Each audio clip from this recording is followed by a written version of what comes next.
यहाँ पर डिस्कस करेंगे जो दृष्टि है इसका टेस्ट नंबर 9 है यहाँ, ठीक है। टेस्ट नंबर 9 को डिस्कस करेंगे जो 9 नंबर है, और जो 8 टेस्ट है 8 नंबर टेस्ट, इसका पार्ट 1 पार्ट 2 मैं ऑलरेडी 50-50 क्वेश्चन को करके मैं करा चुका हूँ, राइट।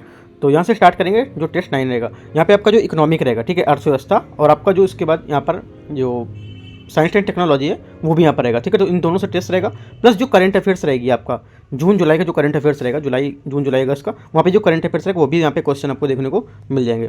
तो ऑलरेडी मैंने टॉपिक जो आपके हैं क्या क्या टॉपिक इसमें टेस्ट में रहेंगे वो टॉपिक मैंने आपको टेलीग्राम में दिखा दिए हैं, ठीक है। पूरा मैंने आपको दिखा दिया है पिक उसका देखे कि क्या क्या टॉपिक यहाँ पर होंगे, तो वहाँ पर भी आप जाके देख सकते हो, राइट। तो स्टार्ट करते हैं। यहाँ से पहला क्वेश्चन है आपका CAR, ठीक है, CART कार्ड जो आपका है सेल थेरेपी निम्नलिखित में से किससे संबंधित है। कार्ड सेल थेरेपी है, ये किससे संबंधित है।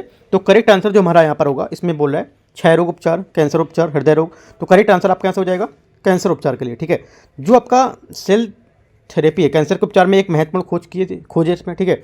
कीमोथेरेपी अथवा जो आपका इम्यूनोथेरेपी होती है इसमें जो दवाई लेना है शामिल है। इसके विपरीत कार्ड सेल थेरेपी में रोगी को कोशिका द्वारा उपयोग करती हैं, ठीक है। उन्हें कोशिकाओं के सक्रिय करने और उन्हें जो ट्यूमर कोशिका है उनको लक्षित करने के लिए यहाँ पर इसे प्रयोगशाला में क्या है संशोधित किया जाता है, राइट। तो हमारा क्या हो जाएगा आंसर 20 का करेक्ट आंसर होगा। सेकंड है केसलर सिंड्रोम, ठीक है।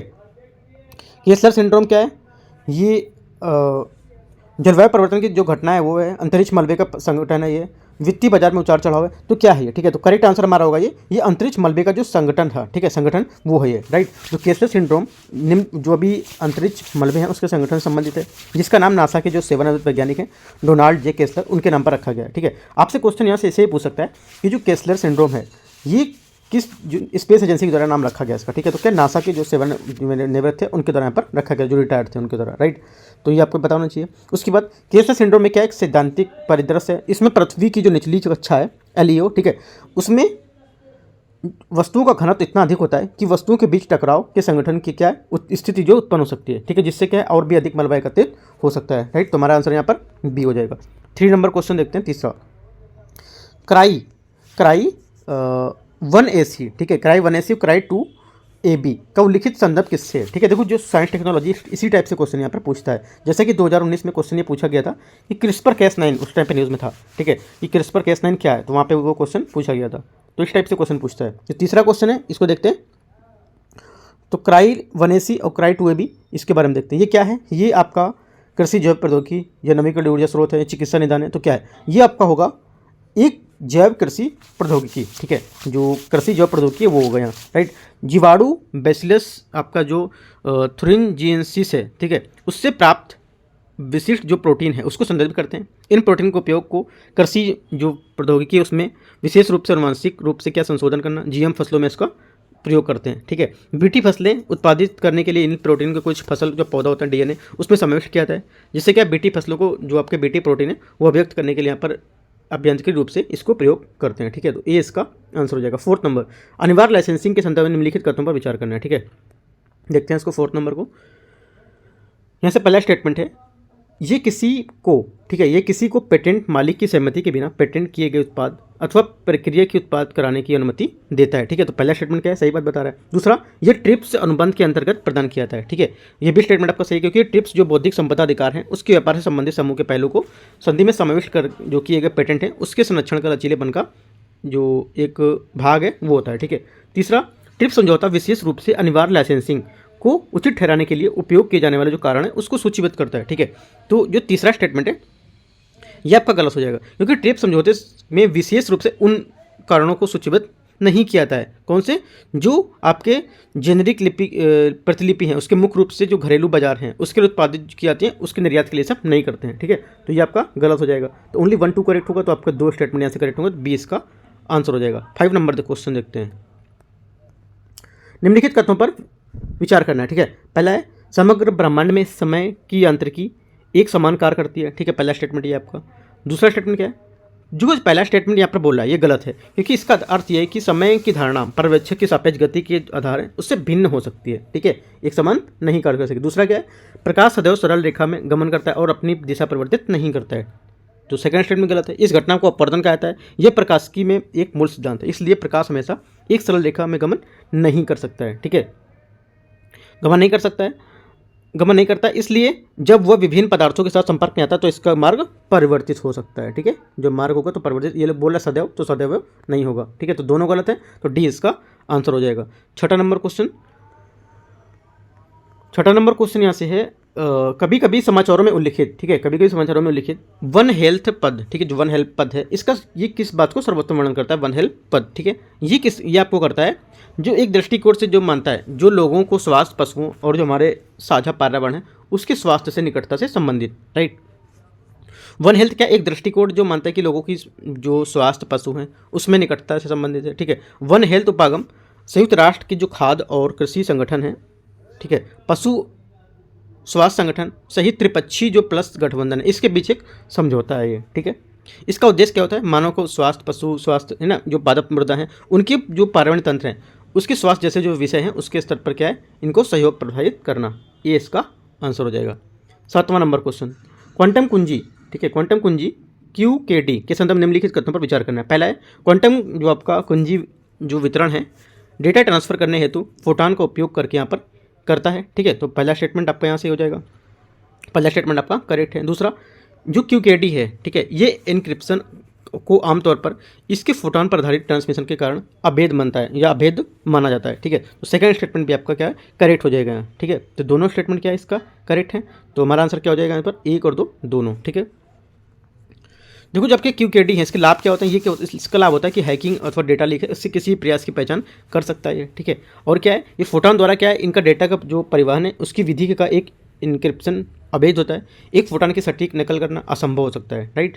तो करेक्ट आंसर आपका सी हो जाएगा। 8वां नंबर देखते हैं, बोस जो आपका आइंस्टीन संघनित है, ठीक है, बोस आइंस्टीन संघनित के संदर्भ निम्नलिखित कथनों पर विचार करना है। ठोस, द्रव, गैस एवं प्लाज्मा के बाद ये पदार्थ की 5वीं अवस्था है। ठीक है, जो 5वां आपका 8वां नंबर है, पहला स्टेटमेंट यहाँ से गलत हो जाएगा। ठोस, ठीक है, ये पदार्थ की जो 5वीं प्राकृतिक अवस्था नहीं है, ये पदार्थ की 5वीं अवस्था है। ठीक है, प्राकृतिक अवस्था नहीं है, राइट, यहाँ पे प्राकृतिक बोल रहा है, ये पदार्थ की 5वीं अवस्था है, लेकिन ये पारंपरिक अथवा प्राकृतिक ठोस, द्रव, गैस, प्लाज्मा अथवा इससे अवस्था से भिन्न माना जाता है। ठीक है, तो हमारा क्या होगा, ये गलत हो जाएगा। ये चीज़ आपको याद रखना है। ये तो देखो 5वीं तो पता है कि अवस्था, लेकिन प्राकृतिक नहीं है क्योंकि इनसे भिन्न है ये। ठीक है, दूसरा इसका निर्माण अत्यधिक उच्च तापमान पर होता है। ठीक है, जो इसका तापमान है, इसका जो निर्माण है अत्यधिक है, मैक्सिमम तापमान पर, तो गलत होगा। ये क्या होगा, बोस जो आइंस्टाइन का आपका कंडेंसेशन होता है ये अत्यंत निम्न ताप पर निर्भर करता है, तो ये गलत हो गया।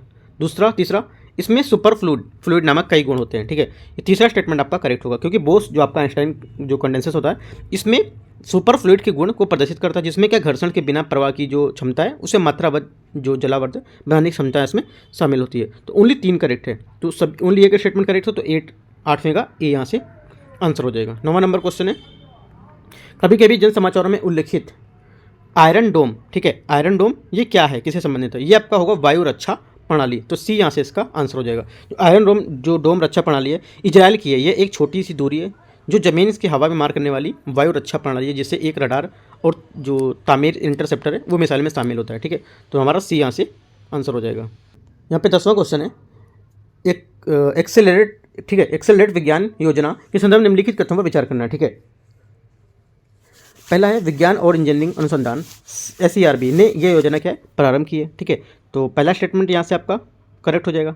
ठीक है, इसके जरूर क्या गया। दूसरा, इसका प्राथमिक उद्देश्य ग्रामीण महिलाओं में वैज्ञानिक दृष्टिकोण, ठीक है, वैज्ञानिक दृष्टिकोण को विकसित करना, राइट। तो सेकंड स्टेटमेंट यहाँ पर आप करेगा, ये गलत है। इसका उद्देश्य होता है जो ग्रामीण महिलाएं उन देखो ये कि उच्च स्तरीय कार्य जो शालाएं उनका प्रशिक्षण के साथ साथ कौशल इंटरसेप्शन को पूरा करना। ठीक है, उपयोग करने वाली जो यहाँ पर शिक्षण पद्धतियाँ हैं उनका विस्तार करना। ठीक है, सरोकार ग्रामीण महिलाओं से नहीं है, इसका सरोकार जो ग्रामीण महिलाएं उनसे यहाँ पर इसका मतलब नहीं है। जो मैंने आपको बताया ऊपर कार्यशालाएं हैं उनका प्रशिक्षण करना, इसकी वजह से यहाँ पर ये न्यूज़ में था, तो ओनली 1 यहाँ से इसका करेक्ट हो जाएगा। ये यहाँ से करेक्ट है 10वें नंबर का। ठीक है, 11 नंबर देखते हैं। 11 नंबर क्वेश्चन है OSIRIS, ठीक है, REX मिशन के संदर्भ निम्नलिखित कथनों पर विचार करना है, राइट। देखते हैं कथन को। पहला स्टेटमेंट है किसी क्षुद्र ग्रह से नमूना एकत्रित करने वाला, ये पहला अमेरिकी मिशन होगा, राइट। पहला स्टेटमेंट है ये करेक्ट है एकदम, क्योंकि जो OSIRIS REX है जो इस किसी क्षुद्र ग्रह, ठीक है, के नमूना एकत्रित करने में पहला अमेरिकी मिशन है। ये क्षुद्र ग्रह के वेन्यू से सामग्री एकत्रित करके 24 सितंबर 2023 को पृथ्वी पर वापस लौट आया था, ठीक है। तो कोयला करेक्ट है। दूसरा स्टेटमेंट, ईसन क्षुद्रग्रह रुगयू से नमूना सामग्री सफलता, रुगयू नहीं, मैंने आपको क्या नाम बताया आपको, बेन्नू, ठीक है। तो यहाँ पर ये गलत हो जाएगा, ओनली 1 करेक्ट है 11वें में। 12 नंबर क्वेश्चन, हाल के समाचारों में उल्लिखित INS विक्रांत का निम्नलिखित में से कौन सा सर्वोत्तम वर्णन करता है, ठीक है।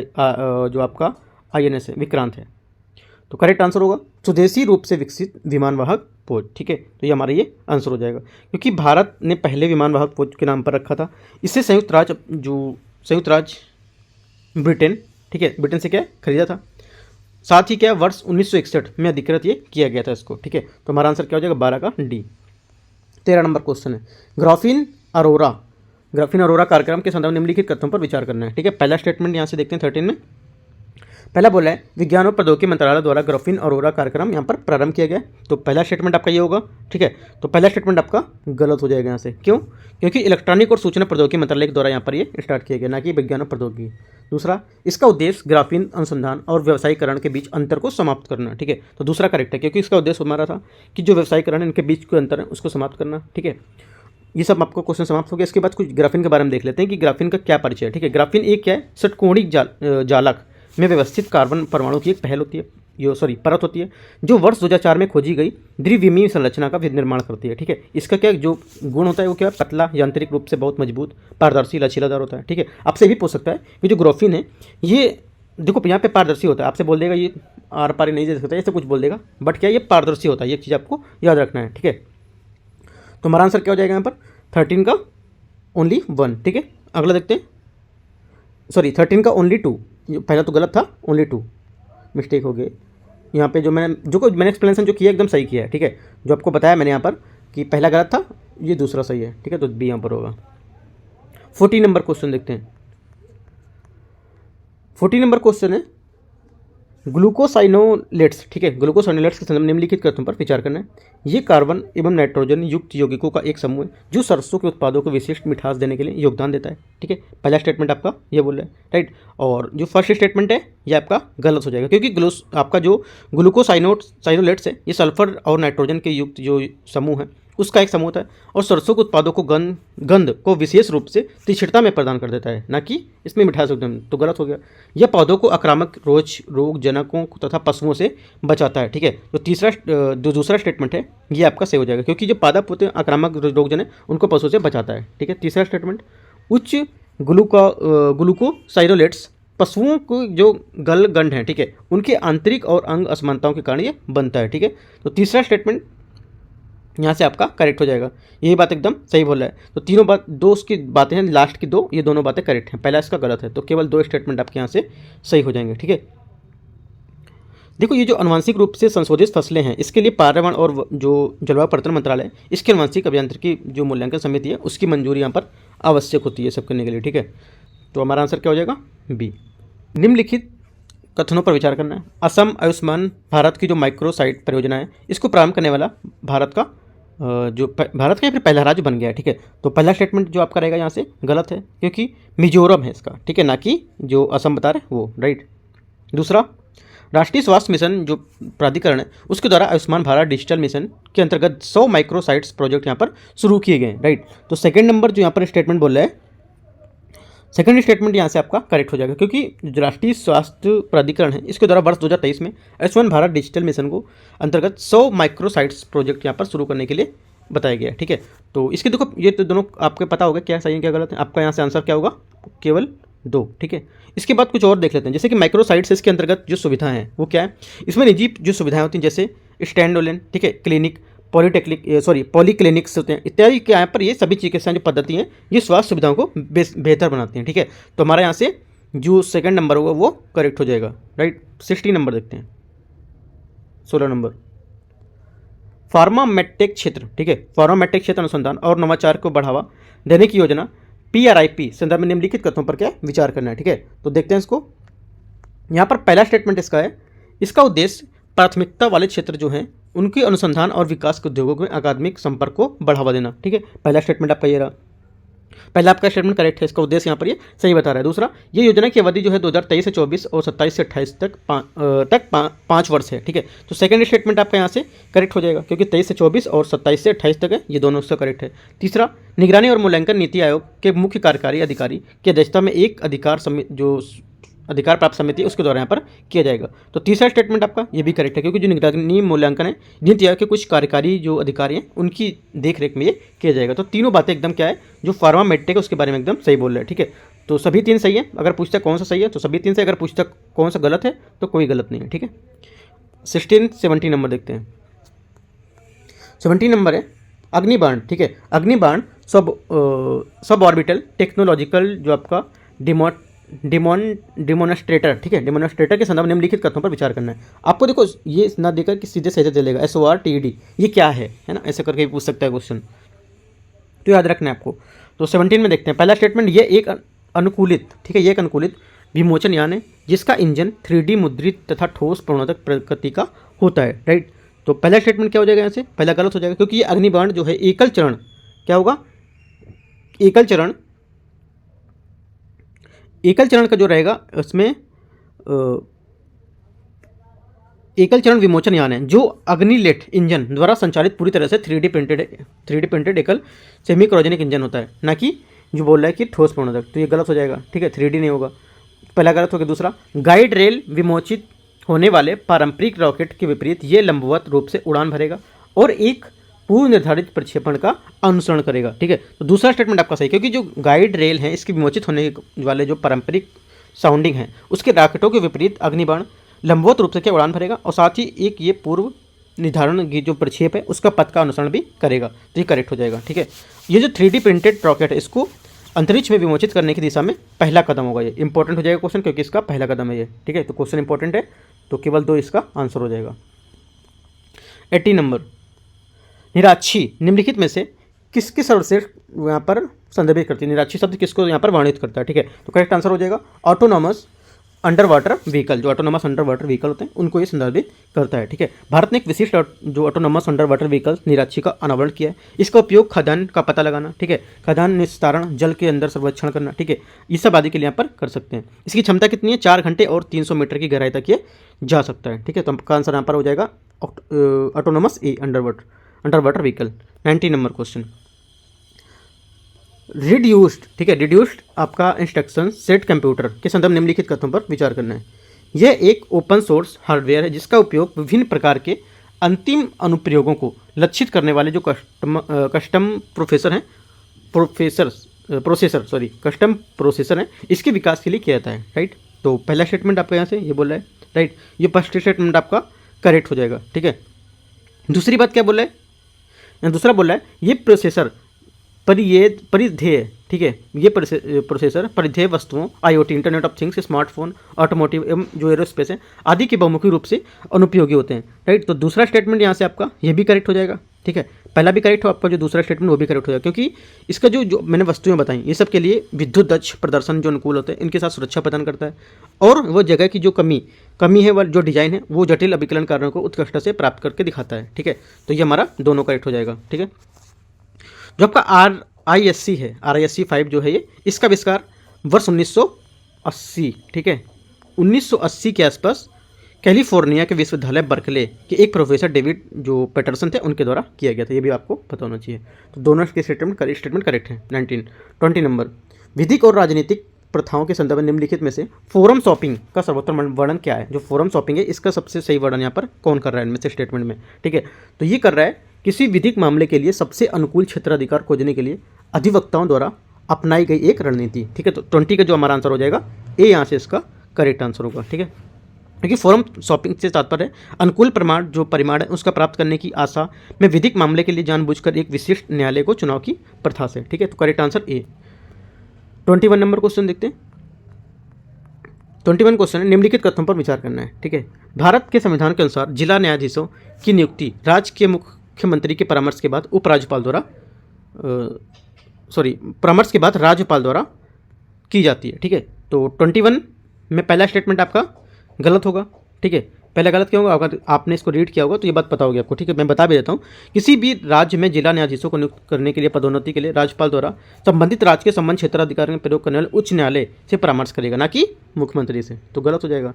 दूसरा, कोई व्यक्ति जिला न्यायाधीश, ठीक है, कोई व्यक्ति जिला न्यायाधीश नियुक्ति होने के लिए केवल तभी अर्ह होगा जब वह कम से कम 10 वर्ष तक अधिवक्ता रहा हो, ठीक है। तो सेकंड स्टेटमेंट आपका गलत हो जाएगा।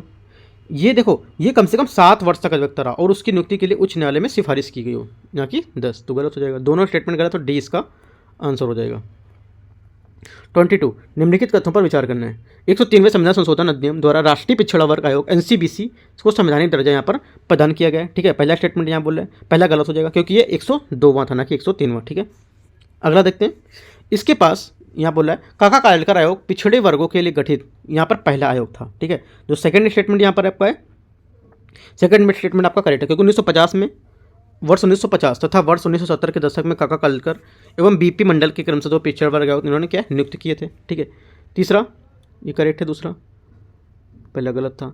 तीसरा, केंद्रीय सामाजिक न्याय और अधिकारिता मंत्री राष्ट्रीय पिछड़ा वर्ग आयोग के पदेन अध्यक्ष के रूप में कार्य करते हैं, ठीक है। तो तीसरा स्टेटमेंट यहाँ से आपका रहेगा, ये गलत है, राष्ट्रीय पिछड़ा वर्ग आयोग का कोई पदेन अध्यक्ष नहीं होता है, ठीक है। तो ये आपका गलत हो जाएगा। तो ओनली 2 करेक्ट है यहाँ पर, केवल 2, केवल 1। यहाँ पर बोला कितने स्टेटमेंट, देखो आपको ये नहीं मार देना है कि केवल 2 लिखा है, ये नहीं मारना है, ये आपको स्टेटमेंट पूछा कितने स्टेटमेंट करेक्ट हैं, तो ओनली 1 स्टेटमेंट करेक्ट है आपका, ठीक है। तो 22 का आपका ए यहाँ से हो जाएगा। 23 नंबर क्वेश्चन, प्रतिकूल अधिग्रहण की अवधारणा, ठीक है, प्रतिकूल अधिग्रहण की अवधारणा के संदर्भ में निम्नलिखित कथनों पर विचार करना है। इस अवधारणा का उद्देश्य भूमि स्वामित्व पर लंबे समय से चले आ रहे संदेह को रोकना, ठीक है। तो पहला स्टेटमेंट ये, पहला स्टेटमेंट आपका करेक्ट होगा क्योंकि 22वें विधि आयोग में हाल ही रिपोर्ट में ये प्रतिकूल जो कानून था बताया गया था कि जो 1963 में विनिर्दिष्ट जो अनुतोष अधिनियम था उसके जो कोई परिवर्तन यहाँ पर आवश्यकता नहीं होगी, तो ये आपने यार इसको बताया था, ठीक है, पहला बात को। दूसरा, भारत में 30 वर्ष से अधिक समय के जो सरकारी भूमि है उसको अधिग्रहित करने वाला कोई भी व्यक्ति उस पर संपत्ति का स्वामी बन सकता है, ठीक है। जो सेकंड स्टेटमेंट आपका है ये भी सही है, ठीक है। दोनों स्टेटमेंट क्या यहाँ से करेक्ट हैं, तो हमारा आंसर क्या हो जाएगा, 1 और 2, तो दोनों स्टेटमेंट करेक्ट है, सी इसका आंसर हो जाएगा 23 का। 24 नंबर क्वेश्चन देखते हैं। 24 नंबर क्वेश्चन में मेओन ज्वालामुखी, ठीक है, मेओन ज्वालामुखी, ताल ज्वालामुखी और कैबेलियन, ठीक है, कैबेलियन ज्वालामुखी निम्नलिखित में से किस देश में स्थित है, राइट, किस देश में, तो करेक्ट आंसर आपका हो जाएगा यहाँ से फिलीपींस, ठीक है। हाल ही में मेओन ज्वालामुखी से 11 जून 2023 की रात को लावा उत्सर्जित हुआ, जिससे क्या लगभग 18,000 लोगों को क्या है आपातकालीन असर से विस्थापित यहाँ पर होने को मजबूर होना पड़ा, राइट। मेओन ज्वालामुखी, ताल ज्वालामुखी और आपका कैबेलियन ज्वालामुखी, ये सभी क्या फिलीपींस में, तो तीनों आपको याद रखने इंपॉर्टेंट है। 25 नंबर, निम्नलिखित कथनों पर विचार करना है। रामप्रसाद बिस्मिल द्वारा हिंदुस्तान रिपब्लिक एसोसिएशन एचआरए की स्थापना की गई थी, ठीक है। पहला स्टेटमेंट आपका ये, पहला स्टेटमेंट आपका करेक्ट होगा, ठीक है। सचिन नाथ, देखो 1920 में उन्होंने सचिन नाथ संत जो सान्याल थे, जादू गोपाल मुखर्जी और उनके साथ मिलकर जो एचआरए उसका गठन किया था। हिंदुस्तान रिपब्लिक एसोसिएशन का उद्देश्य सत्याग्रह के माध्यम से संयुक्त राष्ट्र अमेरिका की में एक संघीय गणराज्य का स्थापित करना था, ठीक है। तो सेकंड स्टेटमेंट यहाँ पे, सेकंड स्टेटमेंट आपका थर्ड स्टेटमेंट पहले देखते थे उसके बाद सेकंड बता देते हैं। काकोरी ट्रेंड कहती हिंदुस्तान रिपब्लिक एसोसिएशन का एक प्रमुख कार्रवाई थी, तो तीसरा स्टेटमेंट क्या आपका यहाँ पे सही होगा, ठीक है, क्योंकि 1925 में काकोरी ट्रेंड कहती हिंदुस्तान जो रिपब्लिक था उसमें गतिविधियों के लिए धन प्राप्त करने और साथ ही लोकप्रियता को यहाँ पर प्राप्त करना, तो यहाँ पर इस वजह से तीसरा स्टेटमेंट आपका करेक्ट होगा, राइट। पहला भी आपका करेक्ट था। उसके बाद आपका बचा दूसरा स्टेटमेंट, ठीक है। जो दूसरा स्टेटमेंट है, हिंदुस्तान रिपब्लिक एसोसिएशन का उद्देश्य सत्याग्रह के माध्यम से अमेरिका के एक संघीय जो गणराज्य वो स्थापित करना, राइट। तो ये सेकंड स्टेटमेंट आपका सेकंड स्टेटमेंट यहाँ पे आपका गलत हो जाएगा, ठीक है। दूसरा स्टेटमेंट क्या है यहाँ पे गलत होगा, तो ओनली क्या 1 और 3, 1 और 3 स्टेटमेंट आपका यहाँ से सही होगा, तो 1 और 3 सही है, तो आपका यहाँ से सी आंसर हो जाएगा, ठीक है, सी यहाँ से आंसर होगा। अगला देखते हैं 26 नंबर क्वेश्चन।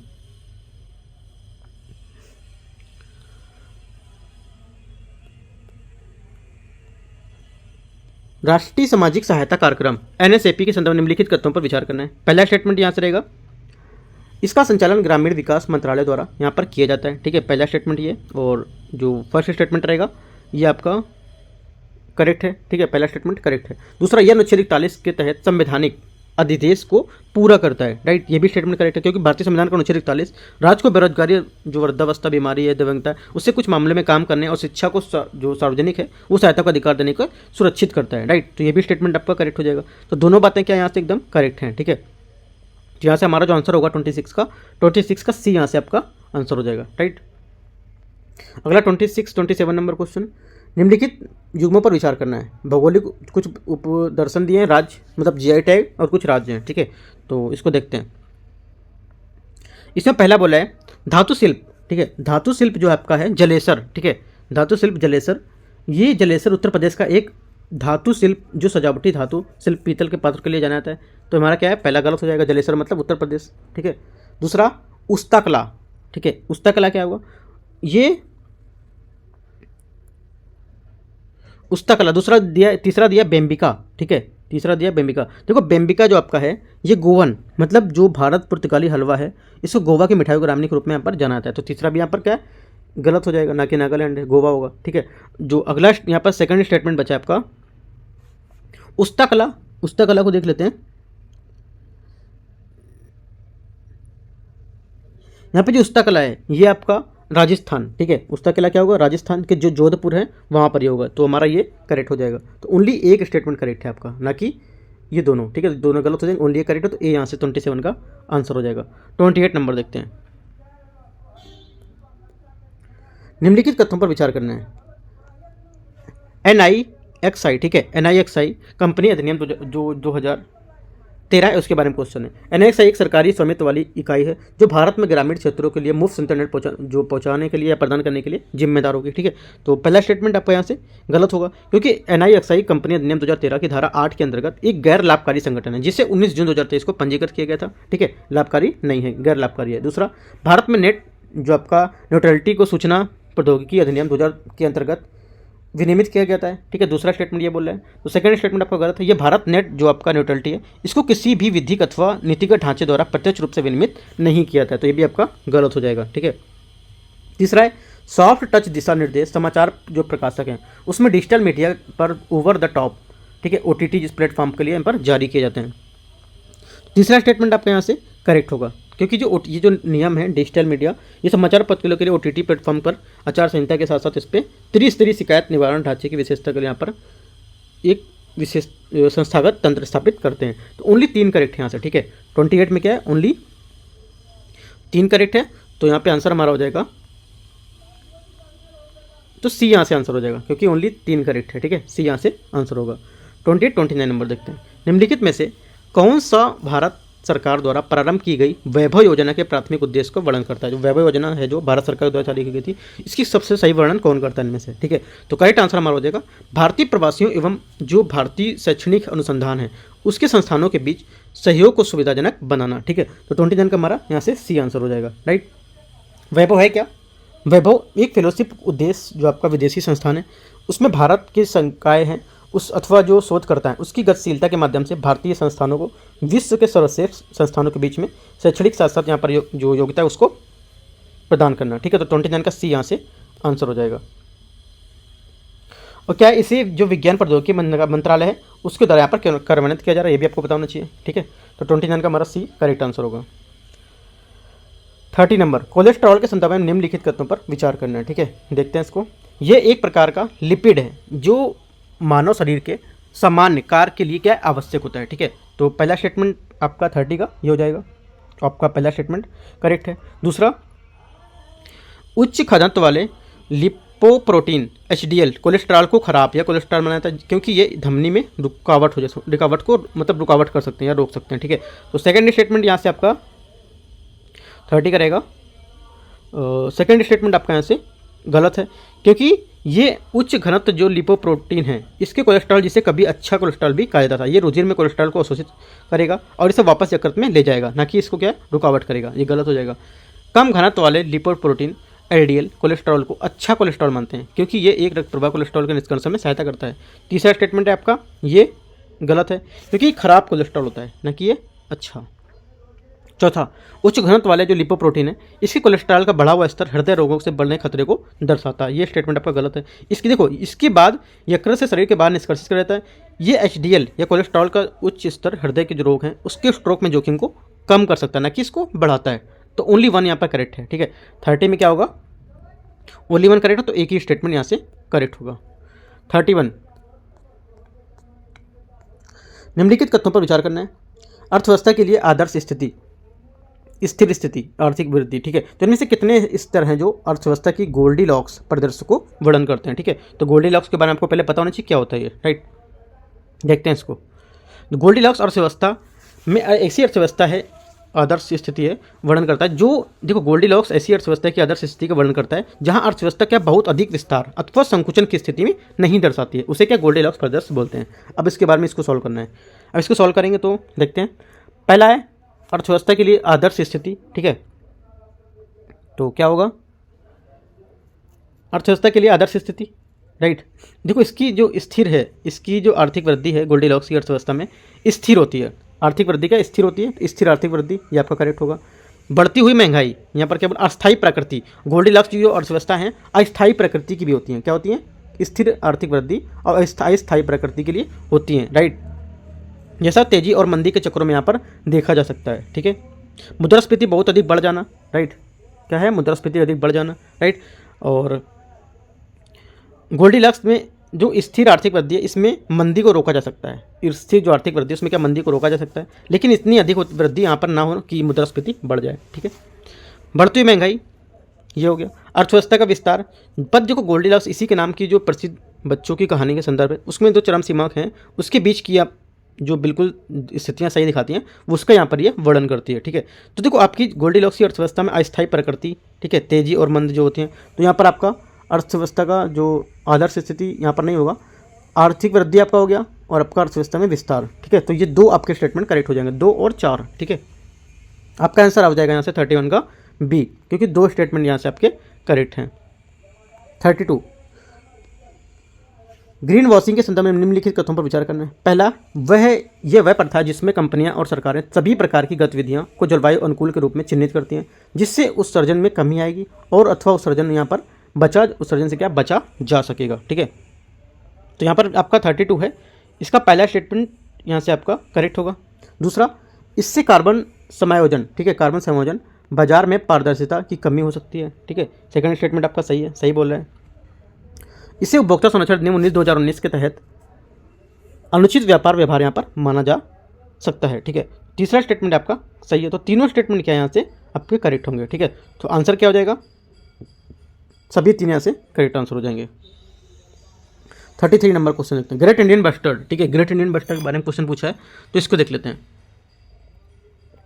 यहाँ पे पहला है, यह है सबसे बड़ा उड़ने में असमर्थ पक्षी है, ठीक है। 33 का पहला स्टेटमेंट है, सबसे बड़ा है और उड़ने में असमर्थ है। पहला स्टेटमेंट आपका गलत हो जाएगा। ये उड़ने वाले सबसे भारी पक्षियों में से एक होता है, इसका वजन लगभग कितना 15 किलो होता है, तो ये गलत हो जाएगा। ये बोला असमर्थ है, असमर्थ नहीं होता है।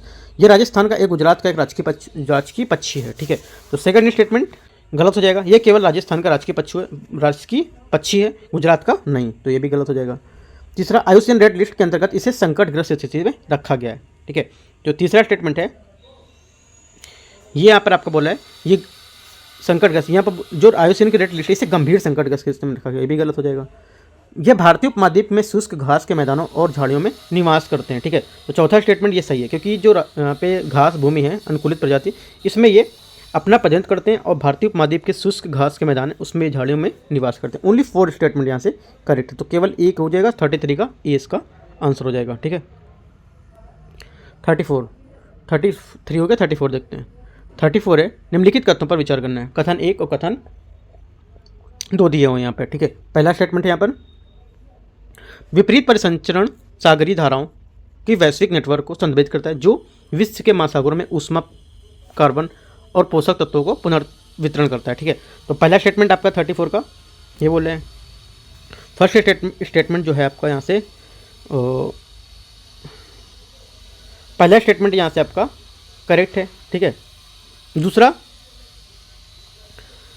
विपरीत परिसंचरण गहरे सागरों में ऑक्सीजन की आपूर्ति को सुनिश्चित करना, सागरी जीवन और उसके पारस्परिक तंत्र का समर्थन करना। देखो ये भी बात दोनों एकदम यहाँ पर सही बोल रहे हैं, जो विपरीत परिसंचरण है उसके बारे में, ठीक है। लेकिन जिसकी सेकंड बात व्याख्या नहीं कर रहा है। क्यों नहीं कर रहा है? क्योंकि परिसंचरण सागरी जो धाराएं हैं उसमें वैश्विक नेटवर्क को संदर्भित कर रहा है, जबकि विश्व महासागर में ऊष्मा कार्बन के बारे में बात कर रहा है। यहाँ पर क्या बोला, इसमें गहरे सागरों को लिए ऑक्सीजन की आपूर्ति सुनिश्चित। देखो यहाँ पर सागरों के जो ऑक्सीजन उसको सुनिश्चित करने की यहाँ पर बात कर रहा है, ठीक है। यहाँ पर इसके बारे में जो सही बात है वो डिस्कशन इसके बारे में नहीं कर रहा है, राइट। तो हमारा आंसर क्या हो जाएगा यहाँ से?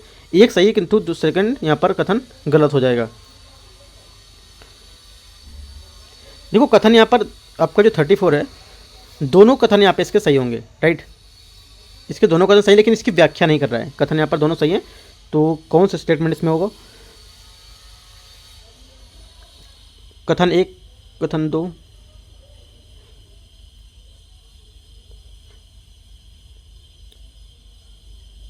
ए नंबर यहाँ से इसका आंसर हो जाएगा, ठीक है। दोनों बातें सही हैं, लेकिन जो सेकंड बात यहाँ पर व्याख्या नहीं कर रहा है, क्योंकि कथन 1 कथन 2 सही है तथा कथन 2 कथन 1 की व्याख्या नहीं कर रहा है, कथन 2 कथन 1 की व्याख्या नहीं कर रहा है। बातें दोनों एकदम सही बोला है, ठीक है। तो 34 का ए यहाँ से करेक्ट आंसर हो जाएगा।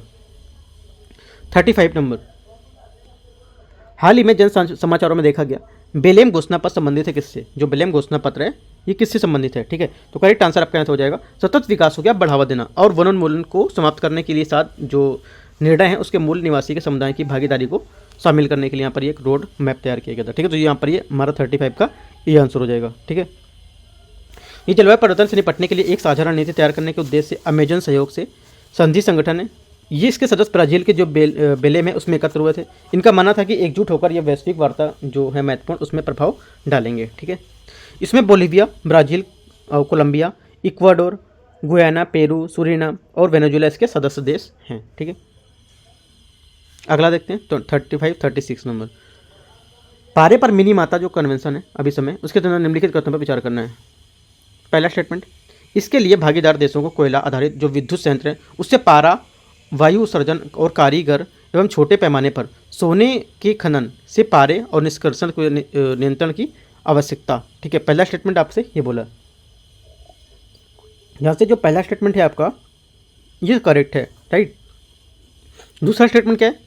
यह मानव स्वास्थ्य और पर्यावरण के पारे के प्रतिकूल प्रभाव से बचाने के लिए विधिक रूप से बाध्यकारी संधि होती है, ठीक है।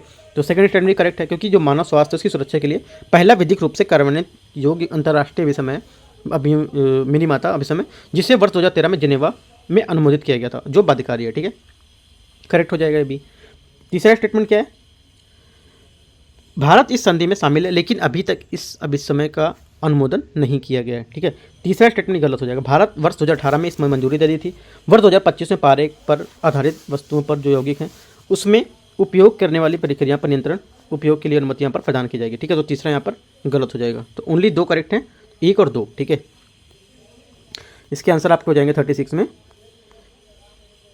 1 और 2, ओनली 2 स्टेटमेंट यहाँ पे बी आंसर होगा। अगला है 37 धौलपुर, ठीक है। धौलपुर करौली बाग अभ्यारण्य निम्नलिखित में से किस राज्य में अवस्थित है, ठीक है। किस राज्य में स्थित है? करेक्ट आंसर आपका हो जाएगा राजस्थान, बी इसका करेक्ट आंसर हो जाएगा, ठीक है। इसे मुकुंदरा हिल्स, रामगढ़, विषधारी, रणथंभौर तथा जो सरिस्का है उसके बाद राजस्थान में 5वें बाघ अभ्यारण्य के रूप में इसे सुरक्षित कर लिया गया। ये भी पॉइंट आपको याद रखना है।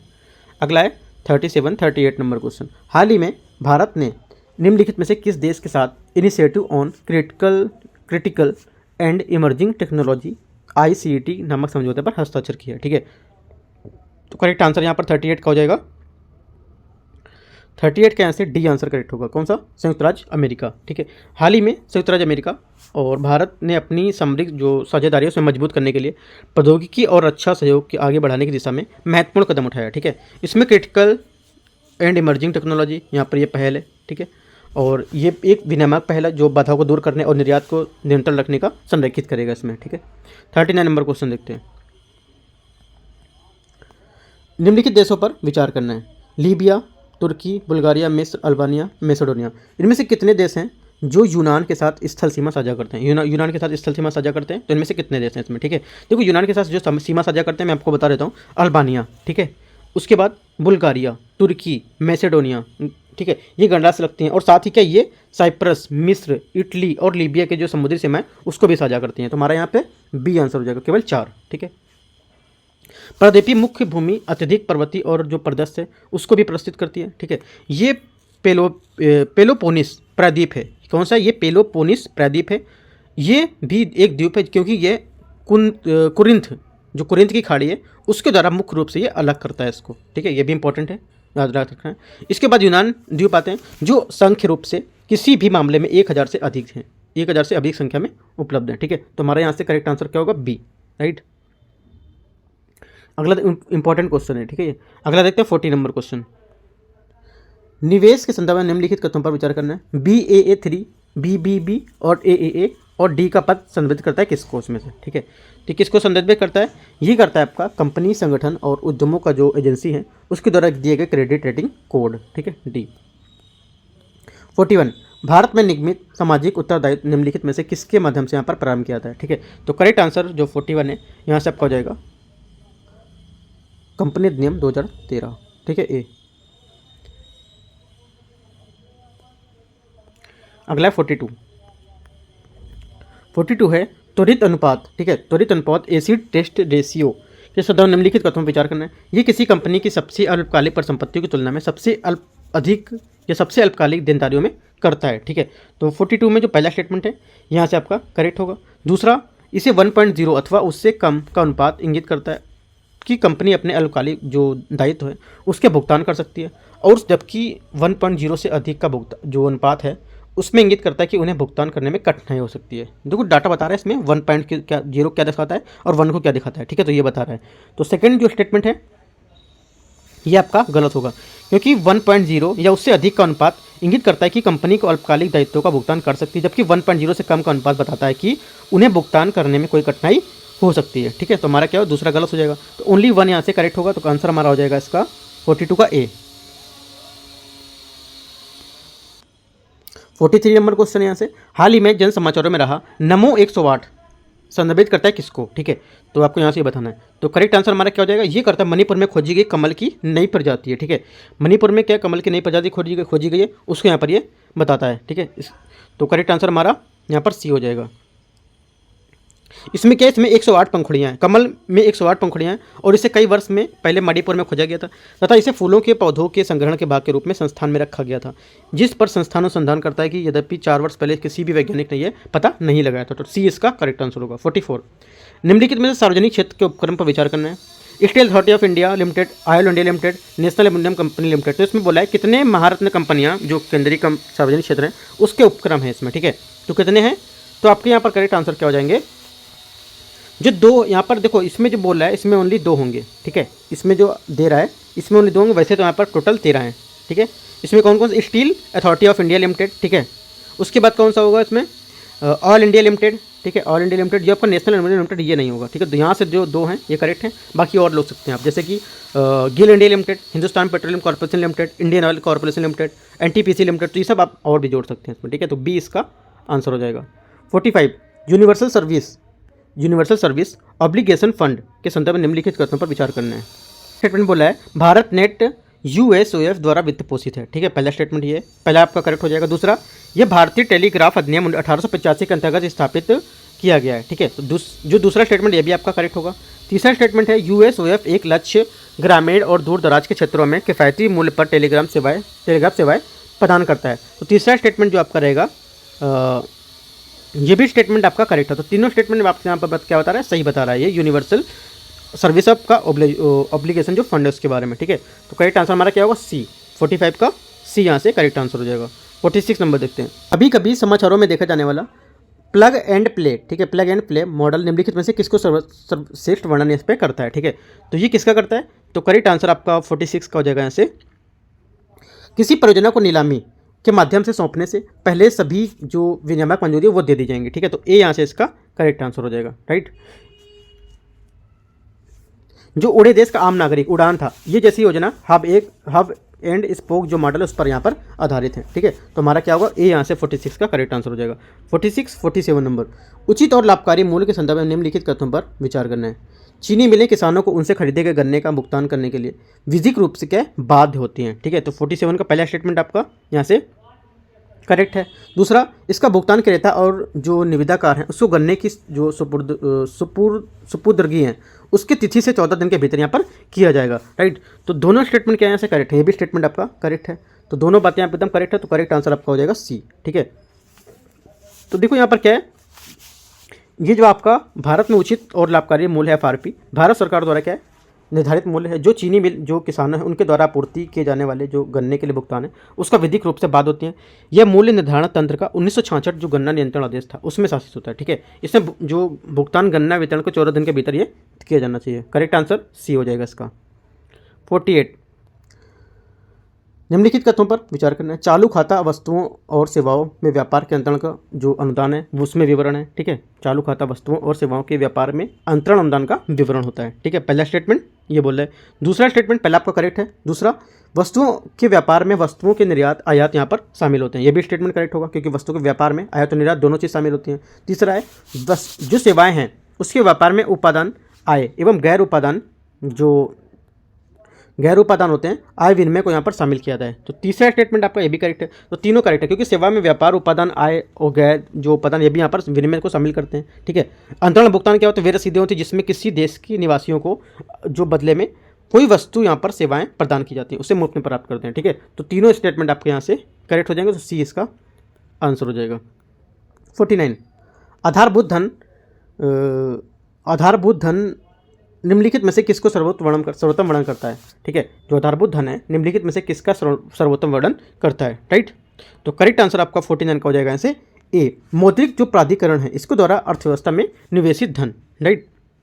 यह मुख्य रूप से क्या है मुद्रा से मिलकर बनती है, ठीक है। आधारभूत धन अथवा आरक्षित मुद्रा, यह मुद्रा का जो केंद्रीय बैंक द्वारा जारी किया जाना, ठीक है, धन की जो किसी अर्थव्यवस्था उसके मौद्रिक आधार पर इसके रूप में क्या है कार्य करता है। और साथ ही इसमें बैंक को जमा राशि के जो अतिरिक्त प्रचलन है उसमें मौजूद सभी जो मुद्रा के नोट होते हैं उसके यहाँ पर शामिल करते हैं, ठीक है। तो हमारा ए यहाँ से इसका करेक्ट आंसर हो जाएगा।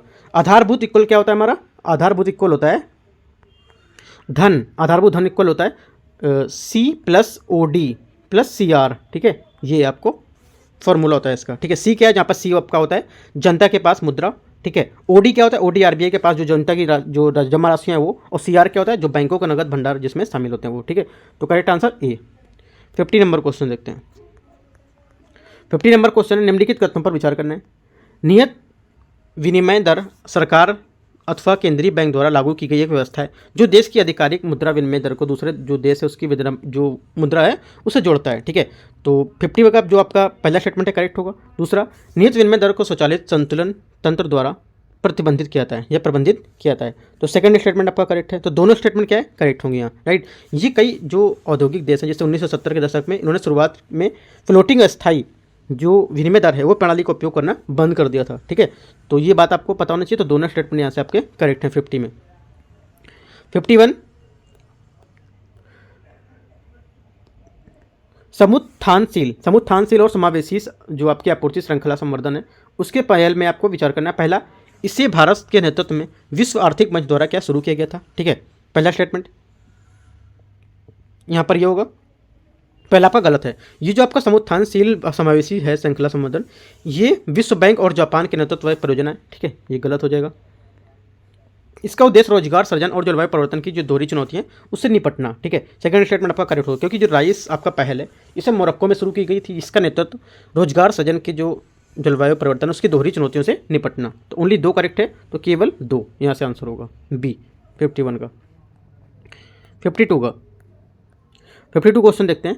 लक्षित दीर्घकालिक रेपो परिचालन के संदर्भ में निम्नलिखित कथनों पर विचार करना है। इसे गैर बैंकिंग वित्तीय कंपनियों द्वारा चलनिधि सहायता से प्रदान करने के लिए यहाँ पर शुरू किया गया था, ठीक है।